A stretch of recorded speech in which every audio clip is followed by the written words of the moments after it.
Good afternoon. Well, I've been honored by Chiron Publications to be permitted to read a few of the essays from the latest volume of Jung's Red Book for Our Time, Searching for Soul Under Postmodern Conditions, edited by Drs. Mary Stein and Thomas Arst. And in order to honor that privilege, I want to first read the introduction, which will give you a sense of the contents of this wonderful book.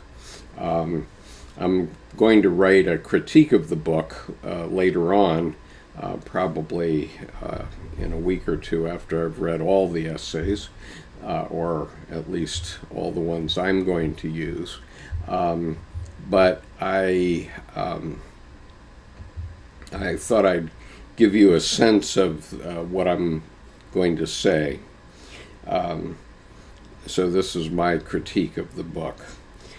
For Volume 2, I indicated that I felt that the Volume 2 was indicating what a diamond the Red Book was, and indicating the many facets of the importance of Jung's Red Book.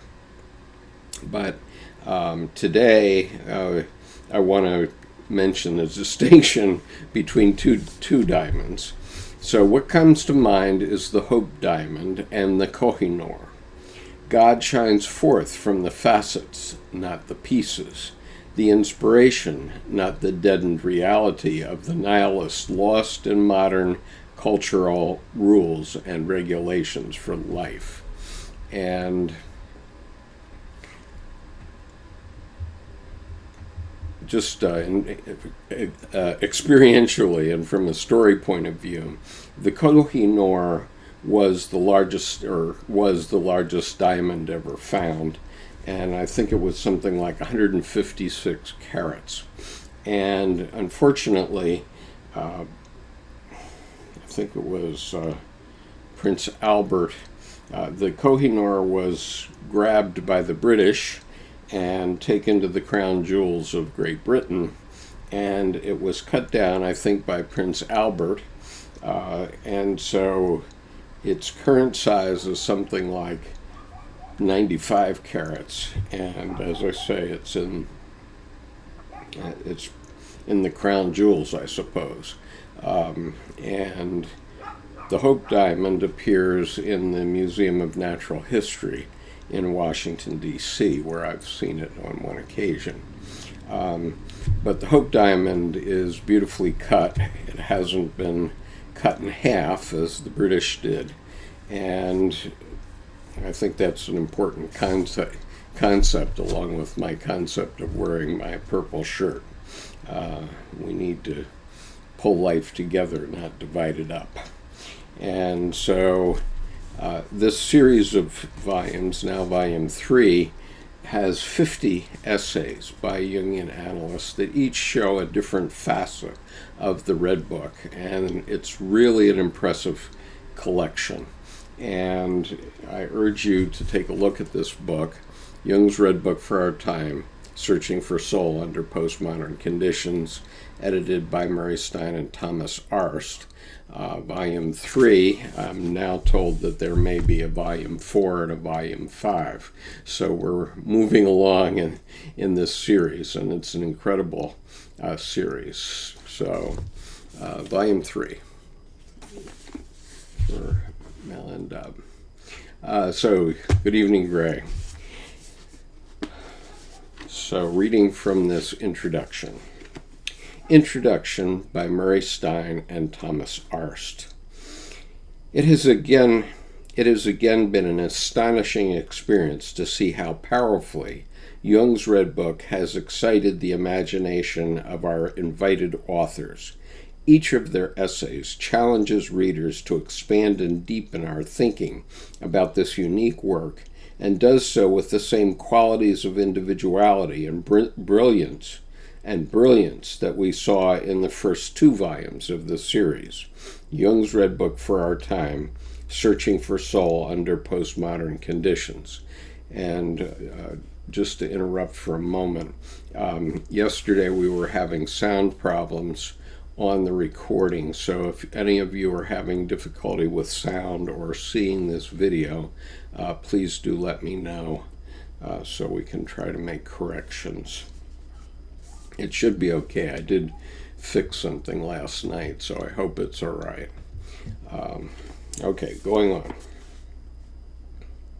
What creating the Red Book did for Jung is what this work can do for present-day readers: stretch, expand, enliven, and inspire the mind to develop new modes of thinking and perception.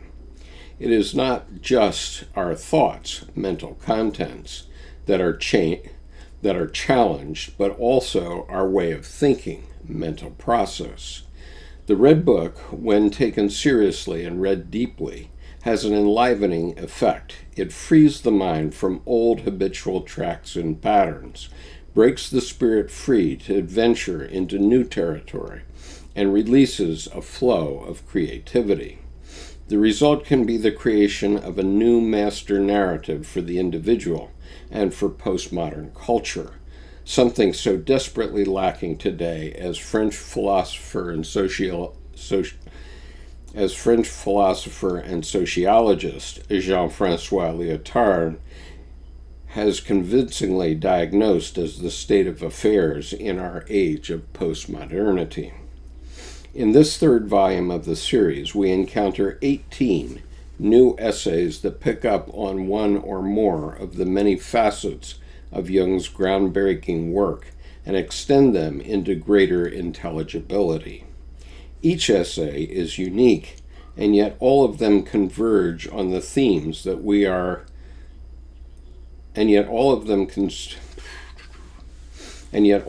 converge on the themes that we as editors outlined at the outset of the project in asking for thoughts about the relevance of the Red Book for our postmodern era.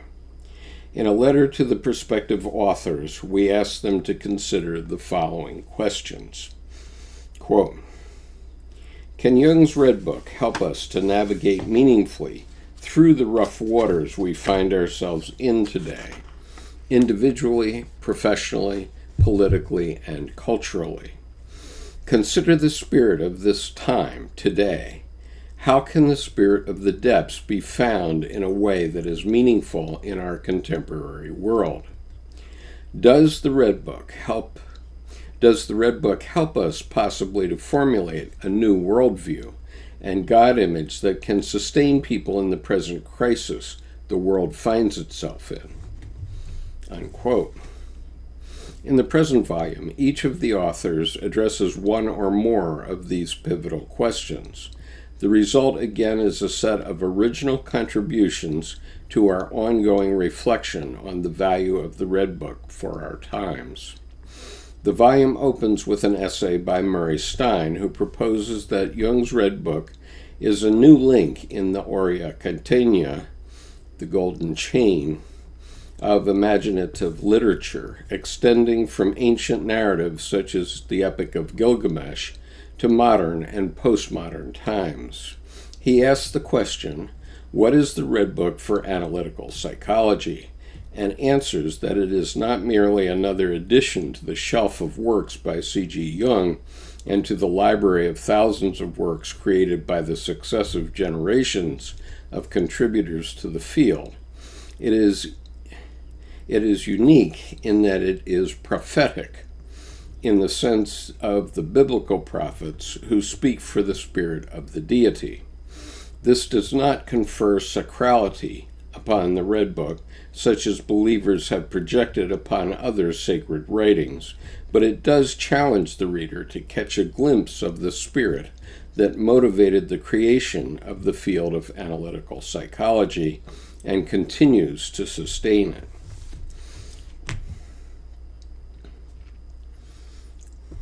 Okay, thanks, Owen. I appreciate your comment. Paul Brucha's essay titled The Creative Power of Soul proposes a similar theme and one that is conspicuous in many of the essays, namely that the Red Book demonstrates the creativity of the imagination, which is embedded in the unconscious and directed by an agency called soul. This figure is pivotal in the narrative that flows so richly from Jung's imagination as he leaves the spirit of this time and follows the spirit of the depths into the interior spaces of the psyche. Soul challenges Jung's thinking and his feeling. Soul challenges Jung's thinking and his feeling from her first appearance in Liber Primus to her last in Scrutinies. She is omnipresent throughout the narrative. Joseph Cambray's essay follows and offers an insightful reflection on Jung's genial use of images for advancing his psychological thinking. Cambray underscores the key insight that for Jung, conceptualization follows imagination, not the other way around. This was based on the conviction that image is psychologically more fundamental than concept or language. The Red Book, as Cambray convincingly argues, is an example of how this process unfolds in the creation of Jung's later psychological theory. Serbian psychoanalyst Velimir Popovic takes up the theme of the centrality of imagination in Jung's creative work and finds that this pioneering method allowed Jung to break free from the tight constraints that modernity had imposed on theory construction in his time. The use of imagination in the construction of narrative is a key element in postmodern psychology and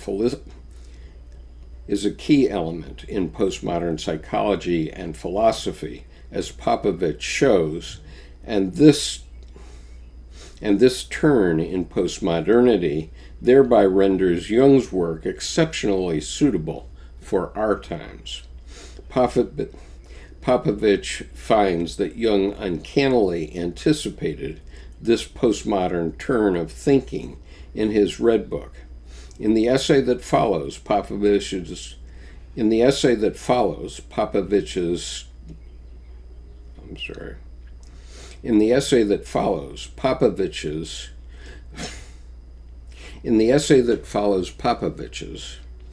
his colleague in Belgrade, Serbia, Zanaid Princevac de Villablanca, continues this line of thought by looking at the prize-winning documentary film No One's Child as a poignant expression of loss of soul in postmodern times and as a telling representation of the postmodern condition. She brings this into play with a reflection on similar motifs in Jung's Red Book. Lebanese scholar Samir Mahmoud, in turn, Lebanese scholar Samir Mahmoud, in turn, also highlights the role of imagination in the Red Book and finds that this provides a way for religious Muslims to read Jung with interest and respect. His discussion of the rejection of secular depth psychology, which has no space for transcendence, by the advocates of religious psychology, which is guided by the notion of transcendence and the existence of transcendent beings, is concise and instructive. The Red Book offers the devout Muslim an entry into Jung's thought. He argued, the Red Book offers the devout Muslim an entry into Jung's thought, he argues, because it relies on what Henry Corbin discusses as the role of imagination in the works of the great mystic of Islam, Ibn Arabi. Jung's similar understanding of imagination opens a space for appreciative consideration of the possibilities of transcendent interventions in postmodern human consciousness.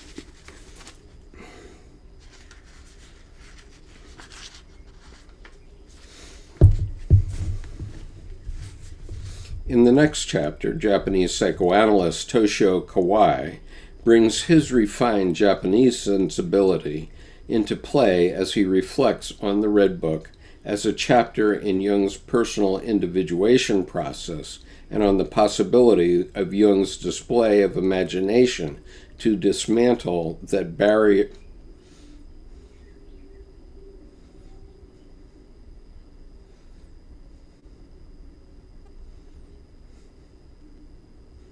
On the possibilities of Jung's display of imagination to dismantle that barriers between consciously scripted narratives and the more open and generously endowed perspectives of the unconscious that are not limited by the restriction of one's culture. Kawai's astonishment at Jung's achievement in navigating the influx of imagery that came to him during his journey through the depths of the inner world is described with a deep feeling of appreciation and respect. Considering two types of administration in the essay that follows, Mexican Jungian psychoanalyst Patricia Michan takes up the distinction made by Jung between false and true imagination and reworks this dichotomy in a thoughtful essay on the usefulness of both types in clinical psychology.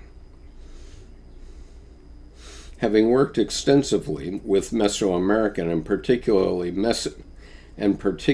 Mexican mythologies, Michan has a finely honed sensitivity to the creative possibilities of imagery that looks at first glance to be merely pathological and worthless. She teaches us to look for the golden seed in the dross and offers graphic examples from her practice as a Jungian psychoanalyst. Swedish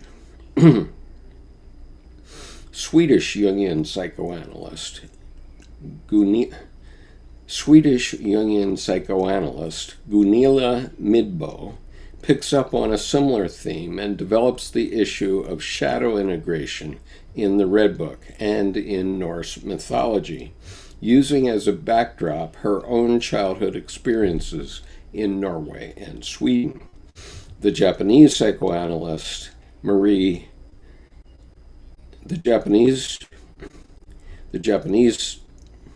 the Japanese Jungian psychoanalyst Mari Yoshikawa then looks at the image of the serpent in the Red Book and traces its presence throughout the entire text. The issue of integration of shadow and instinct lie at the base of both essays and constitute a common theme. One of the remarkable outcomes of these many culturally diverse reflections on Jung's Red Book in our series is that the themes Jung presents and takes up in that work are universal and apply to ancient traditions and to postmodern cultures to an equal degree. This is one of the most significant features of Jung's genius, namely that by following the spirit of the depths, he reaches a level of the collective unconscious that is multi-specific. Linda Carter's essay, which follows upon Yoshikawa's, views Jung's meticulous care in the constructing his Red Book as the work of an artist, craftsman. She makes the important distinction between craft and art and reflects on how the hand of the craftsman in Jung offered his imagination the opportunity to reveal its contents and to fix them in time and space. She speaks of craftsmanship as knowing with one's hands and compares it to the work of alchemists in their laboratories. Irish scholar Matthew Mather then continues the reflections on the alchemical nature of the Red Book and focuses his comments on the theme of conjunctio, the union of opposites, a motif that would become central in Jung's later work on the psychology of the transference. Transformation through imagination that flows through the hands is a common feature of Carter's and Mather's essays.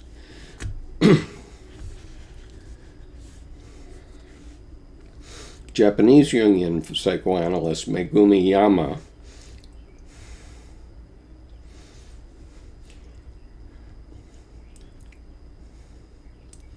leads us then,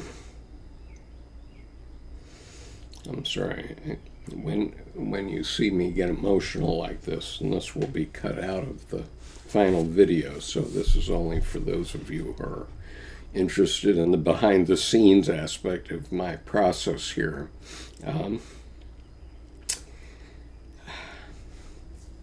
When I'm reading about these places and people from places like Japan, where I lived for 8 years, and places like Lebanon and Muslim countries, where I have spent a great deal of time. I've been in 12 Muslim countries.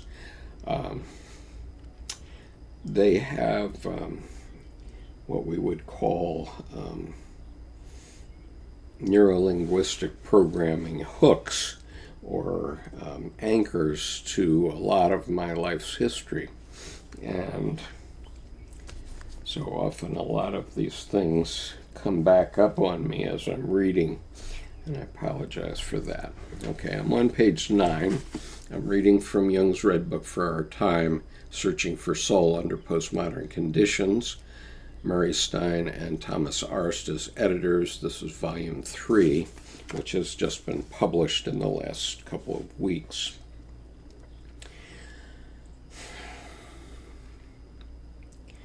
Japanese Jungian psychoanalyst Megumi Yama leads us then to the theme of the dead in the Red Book. To the theme of the dead in the Red Book, and compares Jung's confrontation with the spirits of the dead with kami spirits in Japanese Shinto religion.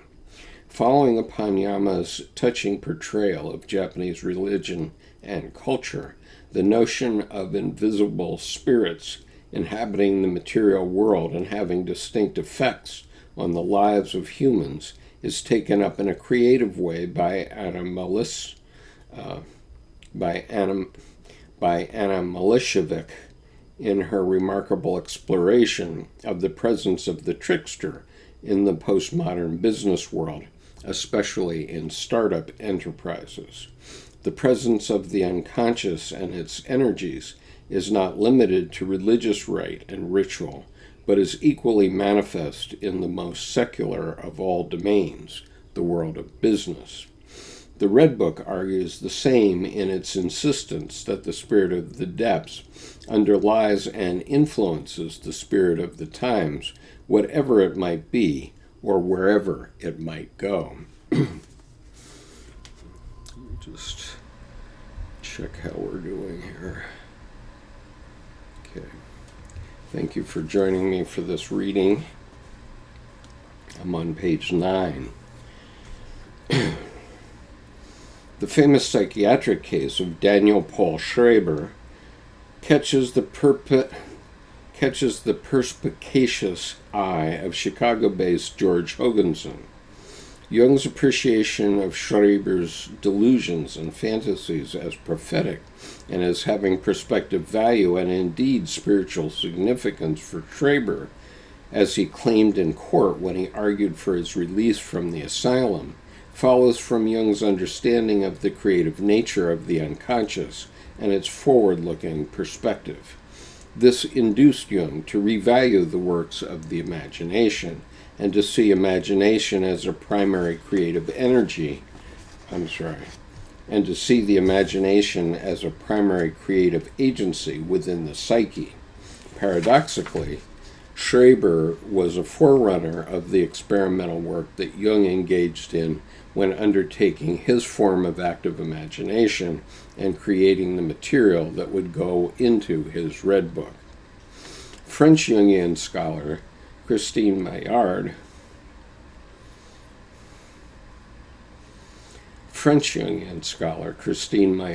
and German Jungian psychoanalyst Ingrid Riedel, both university professors in religious studies with many years of academic experience and numerous publications in their native and French to their credit, take a look at Jung's revisioning of the Christian doctrine of Christ and the Christian tradition. Maillard analyzes Jung's Christology and his proposals for how to integrate this religious symbol into modern and postmodern consciousness, while Riedel focuses on Jung's projection of a new God image and his pioneering efforts to create a new psychology of religion. Both essays regard the Red Book as a major contribution to the future of religious life and thought in the present and future. I just point out that it's Ingrid Riedel's essay, which I read yesterday, but I'm going to have to reread so that we have a listenable video, and so I'll do that again probably tomorrow. Concluding this volume, the well-known American Jungian scholar and international lecturer and teacher Stephen Eisenstadt recommends reading the Red Book meditatively as a dream. In his autobiographical essay, The Quest for One's Own Red Book in the Digital Age, he offers a moving personal testimony to the power of imagination to open up inner space, as he honors the extraordinary capacity of Jung's Red Book to guide us through psychic worlds that are largely inaccessible to the rational mind, and therefore unknown and possibly frightening, while reminding us of the dangers of being sucked up totally into the cyberspace of the digital age. Eisenstadt ingeniously considers ways of using its technologies for enlarging and vivifying inner space, thus transforming this threat to a means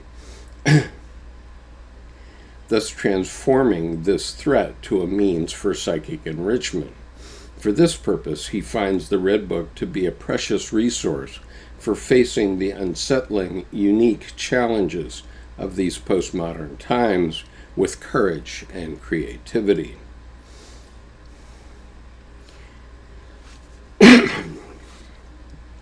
In summary, the essays in this third volume of the series on Jung's Red Book. In summary, the essays in this third volume of the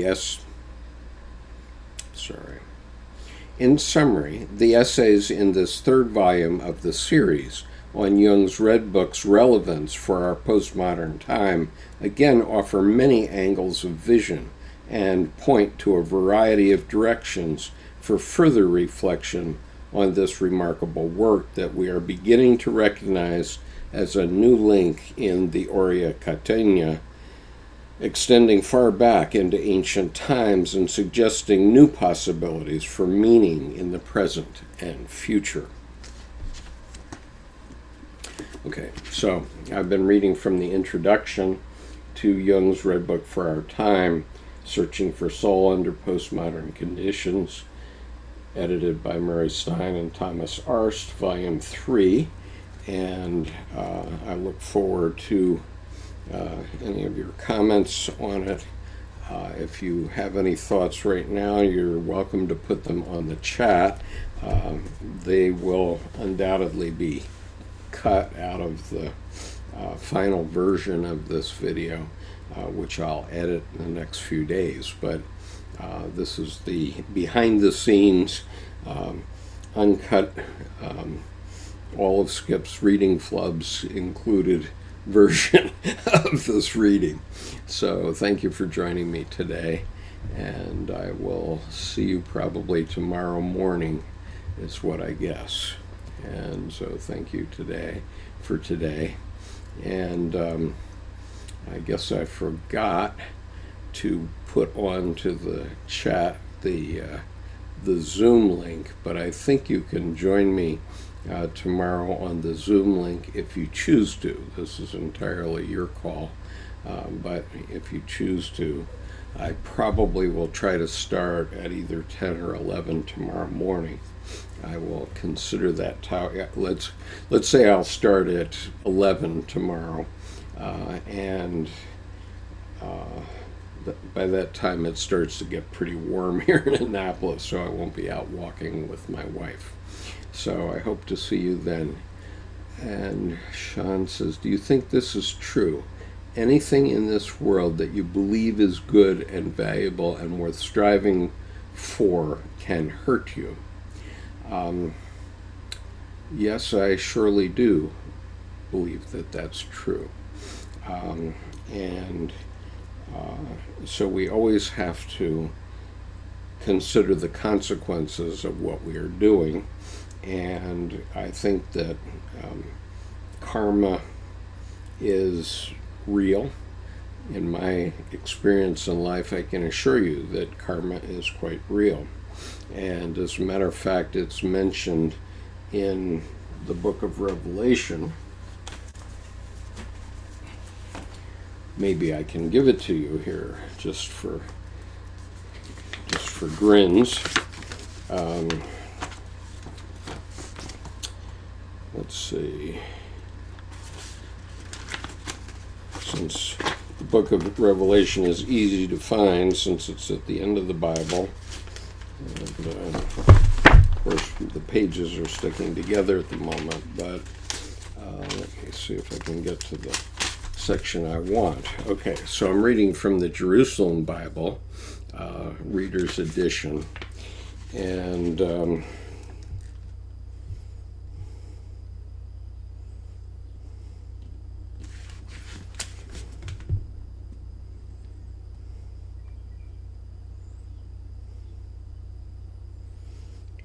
well, I'll start. This is from chapter 22 of Revelation, chapter 22:10.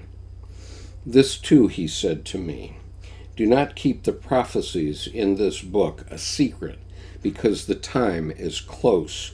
Meanwhile, let the sinner go on sinning, and the unclean continue to be unclean. Let those who do good go on doing good, and those who are holy continue to be holy. Very soon now I shall be with you, and again bringing the reward to be given to every man according to what he deserves. I am the Alpha and the Omega, the first and the last, the beginning and the end.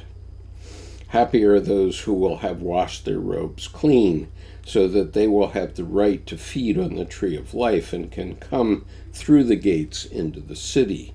These others must stay outside.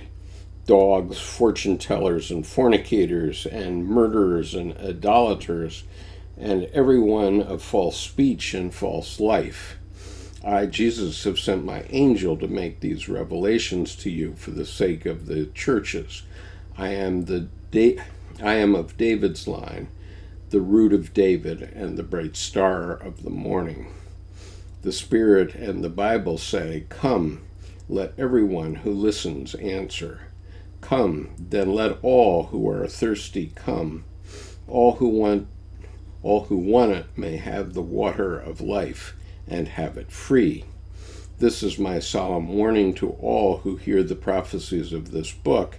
If anyone adds anything to them, God will add to him every plague mentioned in the book.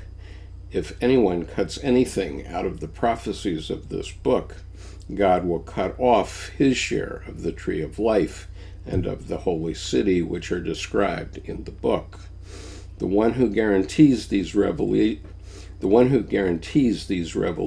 repeats his promise. I shall indeed be with you soon. Amen. Come, Lord Jesus. May the grace of the Lord Jesus be with you all. Amen. And that ends the Holy Bible. And so the important part of it here is, very soon now I shall be with you again, bringing the reward to be given to every man according to what he deserves. And so the sad part of it is that you can't always know the consequences of your actions. And and how you'll be paid back later. But I've seen enough examples in my own life to know that those who I have felt have wronged me have paid for that very dearly without me ever having to seek vengeance in any way. And so I always strive for the good, but sometimes you don't know. Sometimes the things you do are not good and can't be predicted. And so you have to make the best judgment you can at any given moment, and if you discover you've made a mistake, you try to correct it if you can. Let's see.